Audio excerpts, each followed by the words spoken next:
Mesdames et messieurs, nous vous saluons de partout où vous êtes à travers le monde. Bienvenue dans cette série d'informations ce mardi 4 juin 2024. Les affrontements qui prévalent ces derniers jours entre les forces armées de la République démocratique du Congo et FARDC, soutenus par les volontaires pour la défense de la patrie VDP, autrement dit Wazalendo, déterminés à chasser l'ennemi du M23 RDF ce dernier temps, se sont très critiques en province du Nord-Kivu, dans le territoire de Rutshuru et Masisi, toujours dans la partie est de la République démocratique du Congo.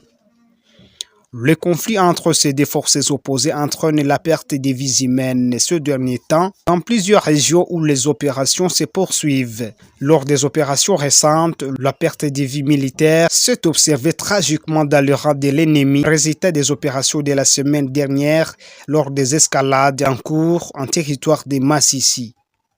Déterminé plus que jamais, le volontaire pour la défense de la patrie VDP, autrement dit Wazalendo, combattait à côté des forces armées de la République démocratique du Congo, reste une épine rouge contre les rebelles du M23 soutenus par Rwandan Defense Force RDF. Les affrontements intervenus dans les Rutshuru vers la partie nord ont entraîné le déplacement de nombre très significatif des populations de cette région vers la cité de Kanyabayonga, une cité du territoire de Rutshuru, frontalière au territoire de Lubero en province du Nord-Kivu à l'est de la République démocratique du Congo.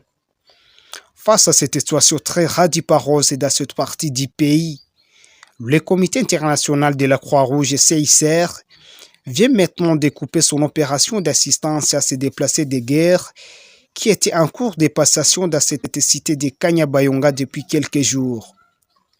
Cette information vient de tomber depuis l'organisation CICR via un communiqué de presse publié ce mardi 4 juin 2024.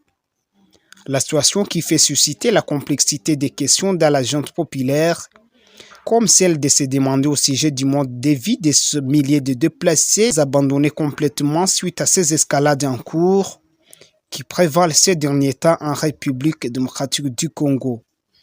Restez abonnés sur notre chaîne pour plus d'informations ultérieures.